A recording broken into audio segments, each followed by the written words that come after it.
Hello everybody and welcome to the Infoverse today. I'm the Infomancer speaking and I'm happy to have you here in the Infinite Realm. Today I have another history lesson for you. I'm going to be speaking to you about one of my favorite villains from Greek mythology. Some of you may have heard of him, some of you may not have. In fact, I guarantee you most of you have actually kind of heard of him in a way because his name is used as inspiration for a really big popular word in today's culture.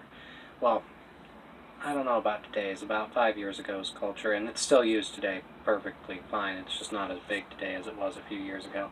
And what am I talking about? I am talking about Lycaon. Uh, and I'm sure you want to know who is Lycaon, so just take a quick look at this.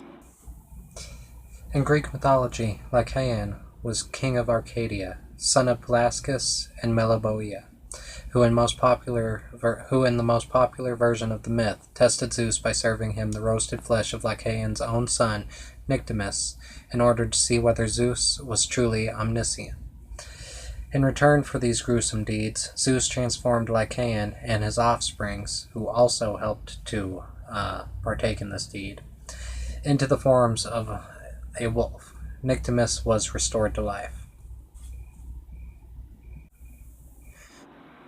Okay, so now you know who Lycaon is. And some of you who just wanted that quick explanation, I guess you can leave now. Those of you who'd like to have a little more talk on it, who Lycaon is he was, as you saw, an Arcadian king who wanted to challenge Zeus in some way. And the way he chose to challenge Zeus was to feed him the flesh of his own son. So he invited Zeus down to his palace to dine with him, which in and of itself shows that he was a very well-respected king. And actually, if you do some research into Lycaon, you find out that he is actually considered kind of a culture hero. Where he lived in Arcadia, he was a very important figure and very well respected. And this is shown in the fact that Zeus even chose to go and eat at his palace to break bread with him, to share his table. And anyway, Zeus did decide to go down and accept the invitation and eat with him. And of course, right away he noticed that Lycaon was feeding him his son, Nyctimus, I believe the name is. I may be wrong. That previous clip I showed you will be the proper name. Anyways, Zeus immediately noticed, and of course he needed to punish Lycaon. And not just Lycaon, but his children who had assisted Lycaon in his evil deeds. And so how did he punish them? He turned them into wolves. And it is my belief that this is, in fact, the first werewolves. And where I was getting at with my prior point of view, probably heard of him, and his name at least, is Lycaon, is used for lichen, because he was a man that was turned into a wolf. Lichens are werewolves. A werewolf is a man-wolf. He's the first werewolf. He's the king of the werewolves. He's the king of the lichens. He is Lycaon, king of the lichens. That is who he is. And he's actually really, not a bad guy, but really interesting. I really enjoy his story. And just take a look at this. And apparently this dude knew how to party because he had 50 sons.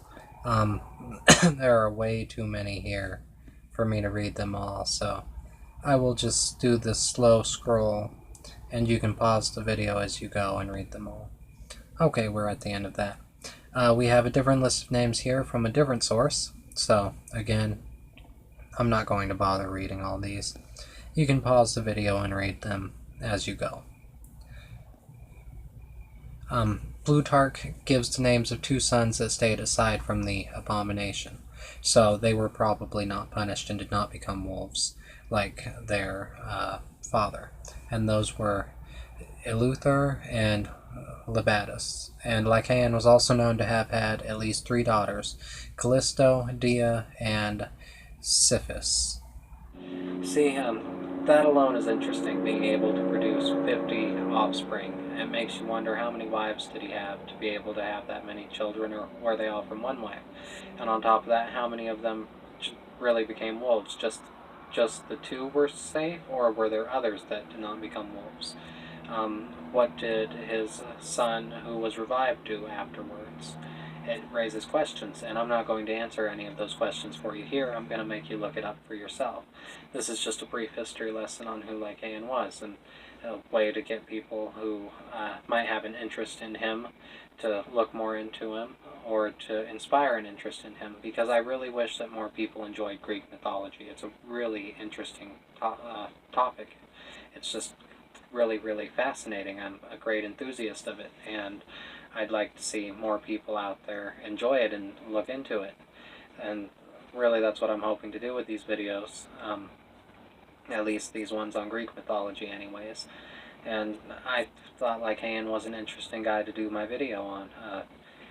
Really interesting story. Some guy that tried to oppose Zeus to test him, and he paid the price, a pretty big one. But at the same time, how bad was his punishment? I mean, if he's the first werewolf, that means he's an immortal, and all of his children became immortal too. Not that bad, really. I guess it just shows a difference in culture nowadays. We wouldn't mind being turned into immortals like that, whereas back in the day, apparently it was a pretty bad concept. Anyways, I hope you guys found this video interesting. I hope that maybe you guys learned something, and that maybe you guys are going to go look into some more of this. Anyways, I hope that you guys have a good one. If you enjoyed this video, maybe hit the like button and maybe comment. Maybe even subscribe. I've got all sorts of content, more coming out, and it's improving all the time.